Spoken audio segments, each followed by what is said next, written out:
Corona വ്യാപനം വരും ആഴ്ചകളിൽ വർദ്ധിക്കാൻ സാധ്യതയെന്ന് ആരോഗ്യവകുപ്പ് വിളിച്ചേർത്ത യോഗത്തിൽ വിലയിരുത്തൽ. ജാഗ്രത കർശനമാക്കാൻ ജില്ലകൾക്ക് നിർദ്ദേശം നൽകി.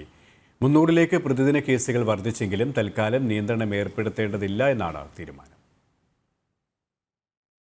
കൊറോണ ബാധിതരുടെ എണ്ണത്തിൽ വലിയ വർധനമാണ് രേഖപ്പെടുത്തുന്നത്. കഴിഞ്ഞ 24 മണിക്കൂറിനുള്ളിൽ 300 പേർക്കാണ് സംസ്ഥാനത്ത് കൊറോണ സ്ഥിരീകരിച്ചത്. 3 മരണവും റിപ്പോർട്ട് ചെയ്തിട്ടുണ്ട്. 2669 ആക്ടീവ് കേസുകളാണ് രാജ്യത്തുള്ളത്. ഇതിൽ 2341 കേസുകളും കേരളത്തിലാണ്.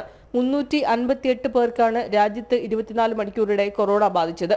1.5 മാസത്തിനിടെ കേരളത്തിൽ കൊറോണ ബാധിച്ച് മരിച്ചത് 14 പേരാണെന്നും കേന്ദ്ര ആരോഗ്യ മന്ത്രാലയം പുറത്തുവിട്ട കണക്കുകളിൽ പറയുന്നു.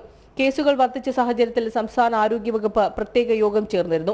വരും ആഴ്ചകളിൽ രോഗികളുടെ എണ്ണം വർദ്ധിക്കാൻ സാധ്യതയുണ്ടെന്നാണ് ആരോഗ്യവകുപ്പ് വിളിച്ചു ചേർത്ത യോഗത്തിലെ വിലയിരുത്തൽ. ജാഗ്രത കർശനമാക്കാൻ ജില്ലകൾക്ക് നിർദ്ദേശം നൽകി. 300ലേക്ക് പ്രതിദിന രോഗബാധ വർദ്ധിച്ചെങ്കിലും തൽക്കാലം നിയന്ത്രണം ഏർപ്പെടുത്തേണ്ടതില്ലെന്നാണ് യോഗത്തിലെ വിലയിരുത്തൽ.